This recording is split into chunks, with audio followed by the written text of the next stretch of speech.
سمجھ کر اس پر ہم سب کو عمل کی توفیق عطا فرمائے۔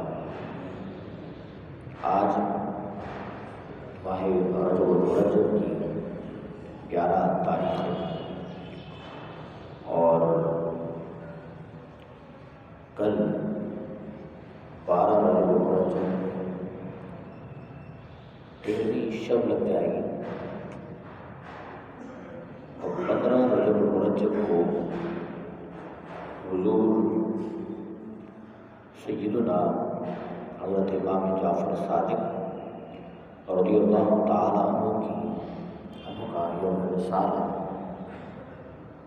تو آج اور اگلے جمعے کے درمیان جو گیپ تھا، میں نے سوچا کہ آج کی جمعے کا جو عنوان ہے وہ کس شخصیت کو موضوع سخن بنایا جائے۔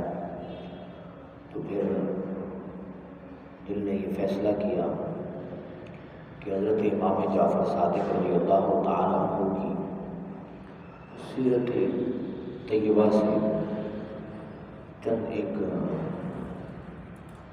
موٹی اس سے اکتساب فیض حاصل کریں۔ دعا ہے کہ اللہ رب العالمین مجھے حق اور سچ بیان کرنے کی توفیق عطا فرمائے اور جو کچھ بیان کیا جائے اس کو صحیح معنوں میں بیان کرنے کی، سن کر سمجھ کر اس پر ہم سب کو عمل کرنے کی توفیق عطا فرمائے۔ کیونکہ ماہ رجب الرجب وہ بابرکت مہینہ ہے، اس کو اللہ سے تو نسبت حاصل ہے ہی، لیکن اللہ کے جو ولی ہیں ان سے بھی نسبت حاصل ہے۔ تو اس لیے اول تا آخر یہ ماہ مبارک برکتوں کا حضور لے کر ہم پر جلوہ فکر ہوتا ہے۔ اس لیے چاہیے کہ اس ماہ مبارک کی جو برکات ہیں اس کو سمیٹا جائے اور اس ماہ مبارک میں زیادہ سے زیادہ عبادات اور ریاضات کی، ذکر و اذکار کی کثرت کی جائے تاکہ اس ماہ مبارک کی برکتیں حاصل ہو جائیں اور جن اولیاء کاملین بزرگان دین کی آراز اور جن کی ولادتوں سے اس ماہ مبارک کو نسبت حاصل ہے ان سے فیض بھی ہمیں حاصل ہو جائے۔ المختصر یہ کہ حضرت امام جعفر صادق رضی اللہ تعالیٰ عنہ یہ وہ خانوادہ نبوت کی چراغ ہیں کہ جن کو اہل بیت میں شمار کیا جاتا ہے، اور حضرت امام جعفر صادق رضی اللہ تعالیٰ عنہ استاذ ہیں حضرت امام مالک کے، استاذ ہیں حضرت امام اعظم ابو حنیفہ کے، کہ جن کی فقہ حنفی عادت جس کے پیروکار ہیں اس فقہ حنفی پر آج ہم طریقے پر اپنی عبادات کو ہم نے رکھا ہوا ہے۔ تو یہ حضرت امام جعفر صادق رضی اللہ تعالیٰ عنہ کی ہی سے ہی چلی آ رہی ہے۔ حضرت امام جعفر صادق رضی اللہ عنہ تھوڑی سی اس کنفیوژن کو بھی دور کرتے چلے کہ رضی اللہ عنہ اور رحمت اللہ علیہ اور علیہ السلام یہ کن شخصیات کے ساتھ بولا جاتا ہے اور کیوں خاص کیا ہے؟ عمومی طور پر رضی اللہ کا معنی عنہ کا معنی یہ کہ اللہ ان سے راضی ہوا، اللہ ان سے راضی ہوا۔ رحمت اللہ علیہ کا معنی یہ کہ اللہ کی ان پر رحمت ہے، اور علیہ السلام کا معنی کیا ہے؟ ان پر سلام ہو، سلامتی ہو۔ اب ان تینوں الفاظ کو مخصوص نفوس کے ساتھ خاص کر دیا، جیسے صحابہ کرام رضی اللہ عنہ، جب صحابہ میں سے کسی کا نام آئے تو آٹومیٹکلی ذہن میں یہ آ جاتا ہے کہ رضی اللہ عنہ لگانا ہے، اور اگر رضی اللہ عنہ لگائے تو پتہ چل جاتا ہے کہ یہ صحابی رسول ہے۔ اسی طرح کسی ولی کے ساتھ رحمت اللہ علیہ خاص کیا گیا تاکہ کنفیوژن دور ہو جائے، کہ پتہ چل جائے کہ یہ کسی ولی کے کوئی ولی ہے اللہ کے اولیاء میں سے ہیں، صالحین میں سے ہیں، اسی لیے رحمۃ اللہ علیہ لگایا۔ اسی طرح علیہ السلام اپنی طور پر ہم نے اور ہماری کتب میں علیہ السلام انبیاء کے ساتھ خاص ہے۔ کس کے ساتھ؟ انبیاء کے ساتھ۔ لیکن جبکہ دوسرے آباء اہل تشیع حضرات اپنے اماموں کے ساتھ علیہ السلام لگاتے ہیں، جبکہ ناجائز نہیں ہے علیہ السلام لگانا، ان پر سلامتی ہو، لیکن ان تینوں چیزوں کو جو خاص کیا گیا، اور اس لیے خاص کیا گیا تاکہ ذہن ہمارے کلیئر ہو جائے، پتہ چل جائے کہ رضی اللہ عنہ کا معنی اس کے ساتھ رضی اللہ عنہ لگایا جا رہا ہے، وہ خاص ہے کس کے ساتھ؟ صحابہ کرام رضوان اللہ علیہ وسلم کے ساتھ۔ اور اسی طرح رحمۃ اللہ علیہ اولیاء کے ساتھ خاص ہے، اسی لیے رحمۃ اللہ لگا دیا۔ انبیاء کے ساتھ عیسیٰ علیہ السلام، موسیٰ علیہ السلام، حضرت خلیل علیہ السلام، تو یہ حضرت ابراہیم علیہ السلام، تو یہ علیہ السلام ہمارے نزدیک انبیاء کے ساتھ خاص ہے۔ اور اگر کوئی کسی کے ساتھ رحمۃ اللہ علیہ رضی اللہ عنہ علیہ السلام لگا دے تو کوئی اس میں ممانعت نہیں ہے۔ تو یہ ایک چیز ذہن میں ہونی چاہیے۔ تو حضرت امام جعفر صادق رضی اللہ عنہ یہ وہ ہیں کہ جنہوں نے حضور کا زمانہ تو نہیں پایا، جنہوں نے حضور کا زمانہ تو نہیں پایا، در حقیقت حضور کی زیارت نہیں کی آپ نے، ظاہری حالت میں حضور کی زیارت کا شرف حاصل نہیں ہوا، لیکن کیا تھا، آپ تو حضور کے وصال کے کئی سالوں بعد آپ کی ولادت باصادت ہوئی، لیکن رضی اللہ عنہ کیوں لگایا؟ اسی لیے کہ آپ اہل بیت کرام میں سے ہیں، اور جو اہل بیت کرام میں سے ہیں ان کے ساتھ بھی رضی اللہ عنہ اس لیے صفت خاص لگا دی گئی تاکہ پتہ چل جائے کہ یہ ان کی نسبت کہاں ہے، اس گھرانے کے ساتھ ہے۔ ایک چیز یہ، پھر آپ کا نام مبارک جو ہے حضرت امام جعفر، جعفر کا معنی ہے نالا، ندی یا بہت دودھ دینے والی اونٹنی۔ اور اگر ان تینوں کا نچوڑ کیا جائے اور ان تینوں کے بارے میں اگر تھوڑا سا ذہن لڑایا جائے تو تینوں ہی فیض کا منبع ہے۔ یعنی اگر یوں کہہ لیا جائے کہ نالا کیا ہے، جس میں سے پانی بہہ رہا ہے، اور ندی کیا ہے، وہ بھی پانی کا بہاؤ ہے، دودھ بہت زیادہ دودھ دینے والی اونٹنی یہ بھی کیا ہے، اضافت ہے۔ تو اسی لیے آپ کے نام کی کثرت، آپ کے نام میں فیض کی کثرت پائی جاتی ہے، اس لیے آپ کا نام کیا ہے، جعفر۔ پھر آپ کے والد حضرت امام جعفر صادق رضی اللہ عنہ کے والد بزرگوار حضرت امام باقر رضی اللہ عنہ، اور آپ کے والد حضرت امام زین العابدین اور حضرت امام حسین آپ کے پردادا ہوئے۔ کون ہوئے؟ پردادا۔ اور آپ کی والدہ جن کا نام ہے حضرت ام فروہ، اکثر عمومی طور پر کتابوں میں واو دال کی طرح لگتا ہے، تو اس کو فردہ نہیں پڑھنا بلکہ ام فروہ ہے، واو کے ساتھ، تو یہ بھی نام کو درست کرتے جائیں۔ فرمایا کہ حضرت ام فروہ جو تھی یہ بیٹی تھی کس کی؟ حضرت اسماء کی، جو حضرت سیدنا صدیق اکبر رضی اللہ تعالیٰ عنہ کے بیٹے حضرت عبد الرحمن، آپ کی بیٹی تھی حضرت اسماء، جو کس کی والدہ ہے؟ حضرت امام جعفر صادق کی والدہ حضرت ام فروہ، یہ بیٹی ہے کس کی؟ حضرت اسماء کی، جو بیٹی ہیں حضرت عبد الرحمن کی۔ اور یہ حضرت عبد الرحمن کون ہے؟ حضرت جناب سیدنا صدیق اکبر رضی اللہ تعالیٰ کے بیٹے۔ اور پھر آپ کے والد کون ہیں؟ حضرت ام فروہ کی، حضرت ام فروہ کے والد ہیں حضرت قاسم، جو بیٹے حضرت امام محمد کے۔ پھر وہ کس کے بیٹے؟ وہ حضرت ابو بکر صدیق رضی اللہ تعالیٰ کے بیٹے۔ تو اسی لیے آپ کو امام جعفر صادق کہا جاتا ہے۔ اب ایک بات بتائیے، یہ میں بات شاید پہلے بھی کر چکا ہوں، کیا دیگر امام صادق نہیں تھے؟ حضرت امام باقر کے ساتھ صادق لفظ نہیں لگتا، حضرت امام زین العابدین کے ساتھ صادق لفظ نہیں لگتا، حضرت امام حسین کے ساتھ صادق لفظ نہیں لگتا، کیا یہ سچے نہیں تھے؟ صادق تھے۔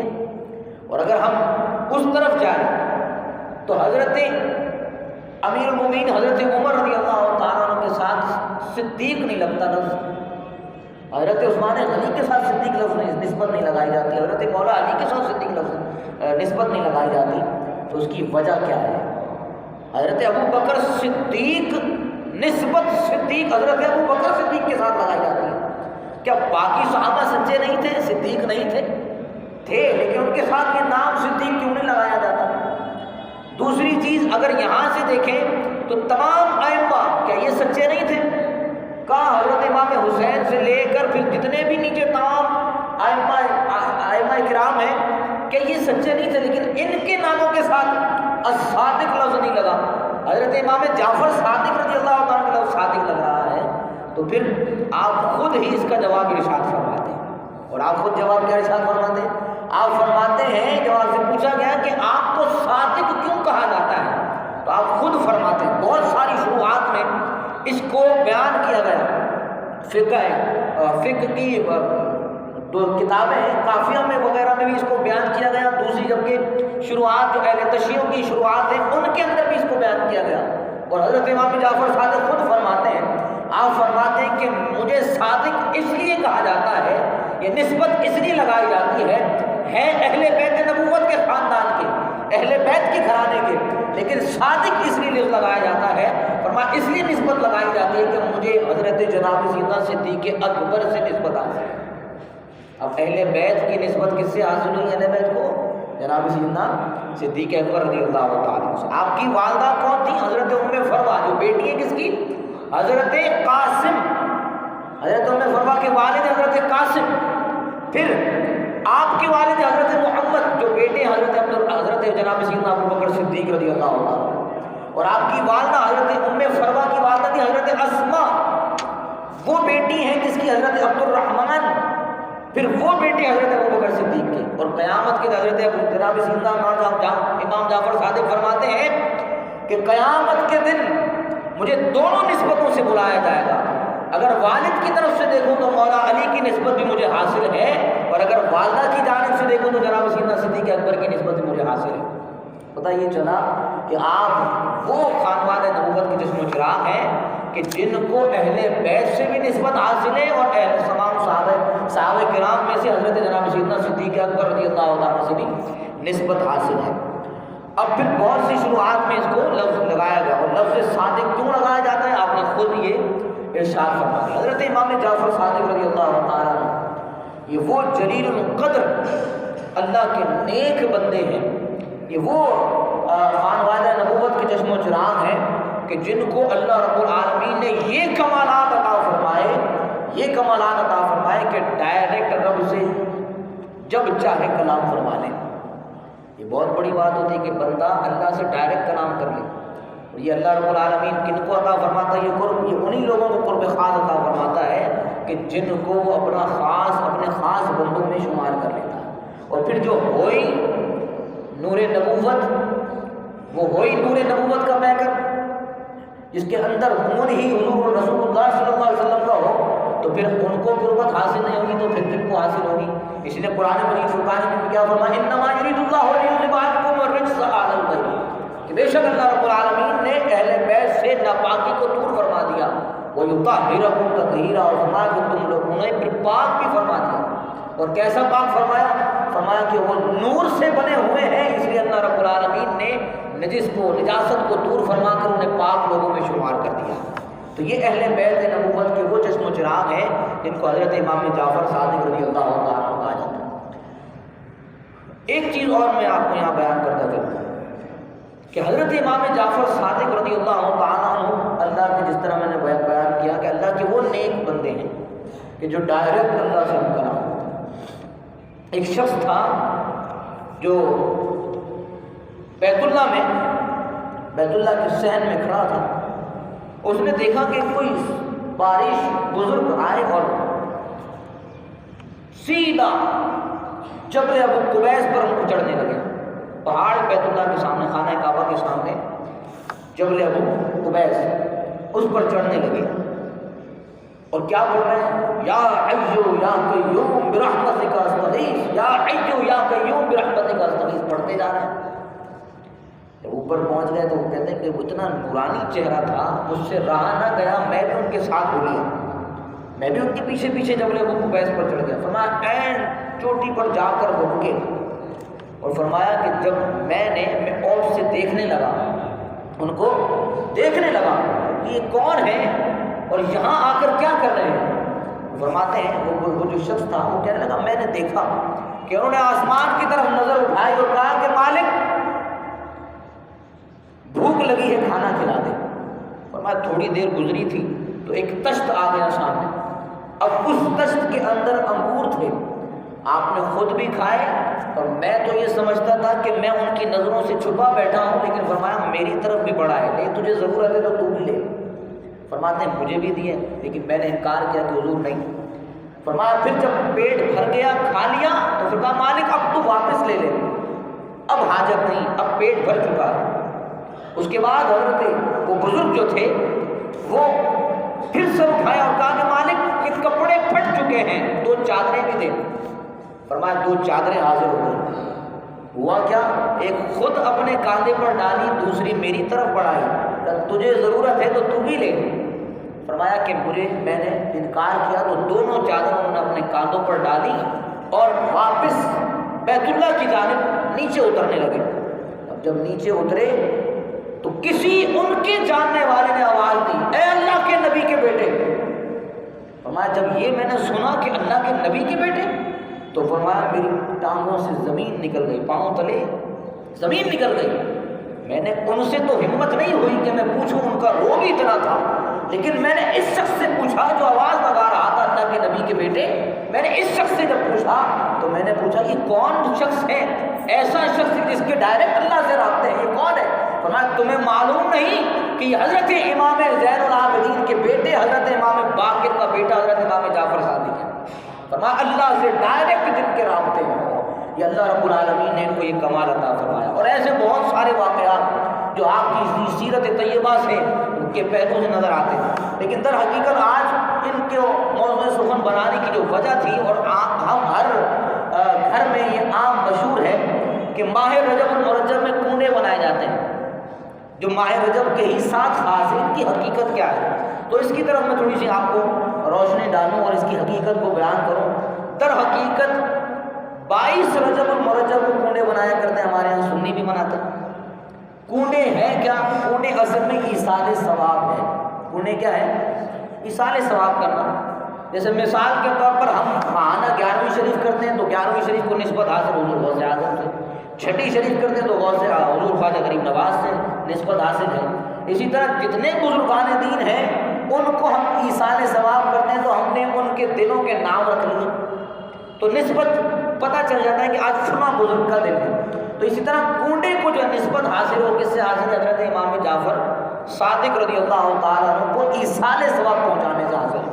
اس کو تھوڑا سا توجہ سے سنیں کہ ہمارے ہاں 22 رجب المرجب کو کنڈے مشہور ہیں، جبکہ قبلہ امیر دعوت اسلامی جناب سید امیر حضرت ابو البلال حضرت مولانا الیاس قادری صاحب دامت برکاتہم العالیہ نے گزشتہ چند سالوں سے آپ نے یہ اعلان فرمایا باقاعدہ طور پر کہ 22 تاریخ کو کنڈے نہ کیے جائیں بلکہ 15 رجب کو کنڈے کیے جائیں۔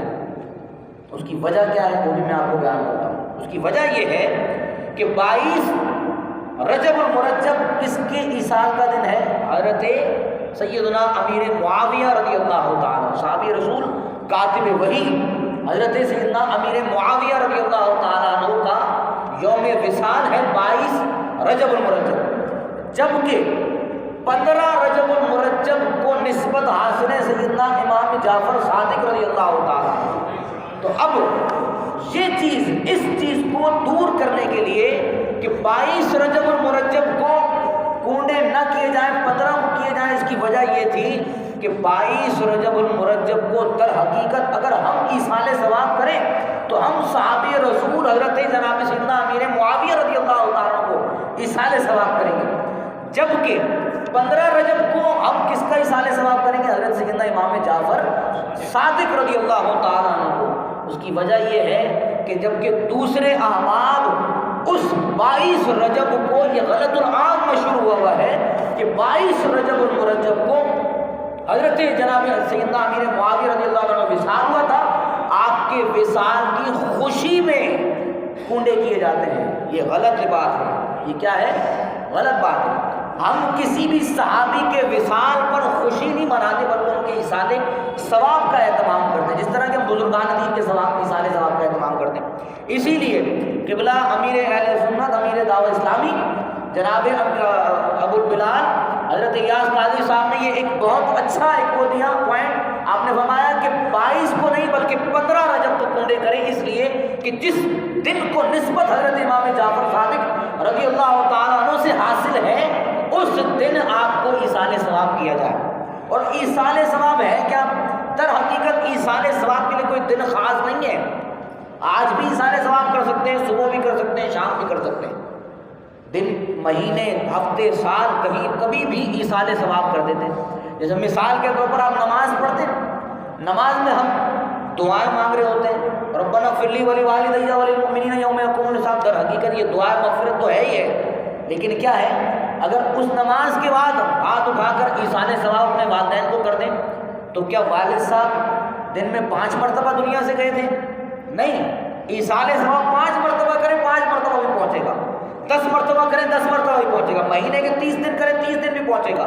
ایصال ثواب کسی دن بھی کیا جاتا ہے، لیکن در حقیقت اس دن کو 15 رجب کو خاص کرنے کی وجہ یہ ہے کہ ان لوگوں سے ہمیں نسبت حاصل نہیں ہو جائے، اور جو اہل سنت کا طریقہ ایصال ثواب پہنچانا خاص اس دن میں پہنچانا جس دن بزرگ کا یوم وصال ہے یا یوم ولادت ہے اس دن پہنچانا، تو فرمایا کہ اس دن کو اس لیے خاص کیا گیا ہے تاکہ وہ بزرگ جو ہے وہ اس دن ان کا فیض جوبن پر ہوتا ہے، اور جب ان سے ان کے فیض سے لیا جائے، ان کے فیض پایا جائے تو اللہ رب العالمین ان کے فیض سے ہمیں عطا بھی فرماتا ہے۔ تو یہ ایک چیز دور کریں کہ 22 رجب نہیں بلکہ کب کریں کنڈے؟ 15 رجب المرجب کو کریں، اور اگر 15 کو نہیں کر سکتے 16 کو کریں، 17 کو کریں، 18 کو کریں، 19 کو کریں، یہاں تک کہ آپ 30 رجب کو بھی کر سکتے ہیں۔ لیکن کیا ہے در حقیقت ہمارے ذہن میں حضرت امیر معاویہ کا وصال کی خوشی نہیں بلکہ کیا ہونا چاہیے؟ حضرت امام جعفر صادق رضی اللہ تعالیٰ عنہ کو ایصال ثواب ذہن میں ہونا چاہیے۔ اور اگر مثال کے طور پر ایصال ثواب کا اہتمام کیا جاتا ہے ہمارے یہاں، ایصال ثواب ہم نمکین چیز پہ بھی کر دیتے ہیں اور ایصال ثواب ہم میٹھی چیز پہ بھی کر دیتے ہیں، تو اس کے لیے کوئی خاص نہیں ہے۔ آج کل تو ہمارے یہاں یہ رائج ہو چکا ہے کہ پہلے کنڈے جب بنائے جاتے تو وہ صرف میٹھی پوریاں ہوتی تھیں، لیکن آج پوری دعوت ہوتی ہے، تو اب کیا وہ شرعاً ناجائز ہو گیا ہے؟ شرعاً ناجائز نہیں ہے۔ اگر کوئی کس انداز میں ایصال ثواب کر رہا ہے، یعنی جیسے وہ کہتے ہیں نا جتنا گڑ ڈالو اتنا میٹھا والی بات ہے، اب وہ کس انداز میں اللہ جس کو استطاعت عطا فرمائیے، چاہے وہ میٹھا کرے یا پھیکا کرے، وہ ایصال ثواب ہے۔ اب ایصال ثواب کس انداز میں کر رہا ہے؟ اگر نہیں ہے کسی کے پاس تو چنے بھی تقسیم کر سکتا ہے، اگر نہیں ہے کسی کے پاس تو پانی پر بھی ایصال ثواب کر سکتا ہے۔ پانی بھی میسر نہیں ہے، ڈائریکٹ قرآن کی آیات پڑھ کر فاتحہ خوانی پڑھ کر ایصال ثواب کرے تب بھی ایصال ثواب پہنچ جاتا ہے۔ بس ہمارے ذہن میں یہ چیز ہونی چاہیے، ایصال ثواب در حقیقت جائز ہے، اور آج ہمارے یہاں جو رائج ہوا ہے کہ بھائی فاتحہ آگے کھانا رکھ کر جو فاتحہ نہیں کرنی چاہیے، آگے کھانا رکھ کر قرآن نہیں پڑھنا چاہیے، تو یہ تو ہمیں اللہ کے نبی سرور عالم صلی اللہ تعالیٰ علیہ وسلم نے درس عطا فرمایا، اور وہ درس کیا ہے؟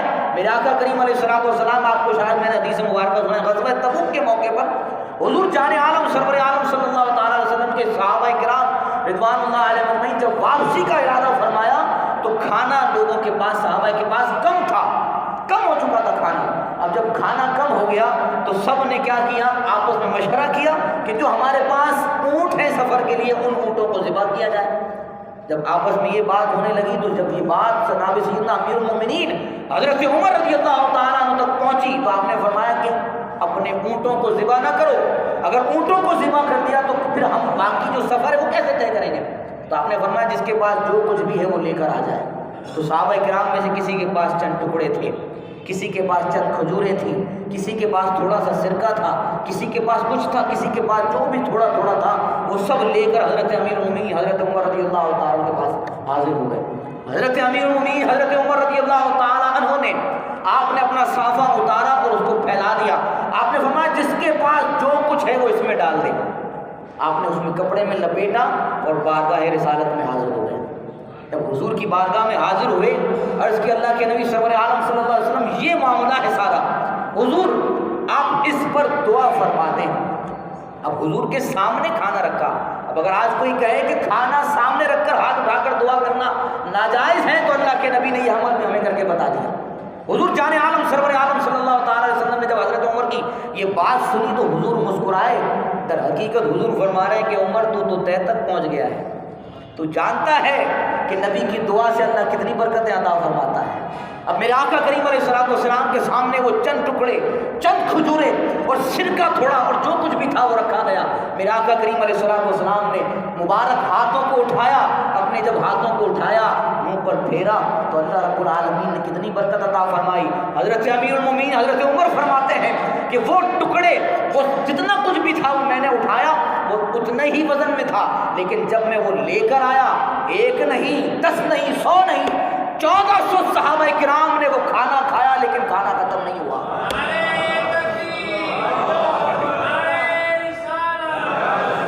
پھر اتنا ہی نہیں ہوا، فرماتے ہیں کہ غزوہ تبوک سے چلے، راستے میں کتنے دن لگے؟ فرمایا سارا راستہ وہ کھانا کھاتے رہے، یہاں تک کہ مدینے میں پہنچ گئے۔ فرمایا تمام جانور بھی حشاش بشاش رہے، 1400 صحابہ کرام بھی حشاش بشاش رہے۔ فرمایا مدینے کی سرزمین پر پہنچ گئے، لیکن کھانا تھا کہ ختم ہونے کا نام ہی نہیں لے رہا تھا۔ فرمایا اللہ کے نبی سرور عالم صلی اللہ تعالی وسلم نے دعا فرمائی۔ اب بتائیے کہ کھانا سامنے رکھ کر دعا کی جائے تو اللہ برکت عطا فرمائے گا یا اس کو ناجائز ہم کہہ دیں؟ تو اللہ کے نبی نے یہ عمل ہمیں کر کے بتا دیا۔ تو فرمایا ایصال ثواب کے لیے اگر کھانے کو سامنے رکھ کر دعا کر دی جائے، اب بسم اللہ الرحمن الرحیم ہم پڑھتے ہیں، بسم اللہ الرحمن الرحیم کیا ہے؟ حضور نے فرمایا جو شخص اپنے دسترخوان پہ بسم اللہ نہیں پڑھتا تو شیطان اس کے کھانوں میں داخل ہو جاتا ہے، شامل ہو جاتا ہے۔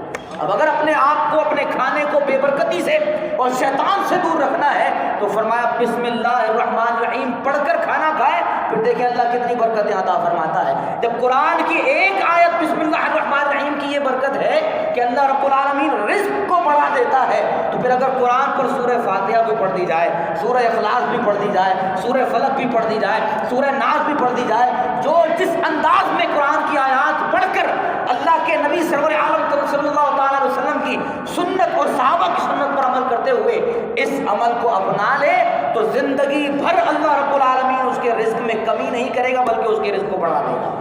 فرمایا تو ایصال ثواب کسی دن بھی، کسی بھی وقت، کسی لمحے بھی کیا جا سکتا ہے، لیکن کونے جو ہیں وہ اگر ہم 15 16 17 18 کو کریں تو بھی جائز ہے، لیکن خاص جو دن نسبت حاصل ہے 15 رجب المرجب، جیسا کہ گزشتہ سالوں سے ہمیں یہ ایک اچھا کلو دیا گیا، اچھا وہ پیغام دیا گیا کہ آپ کیا کریں۔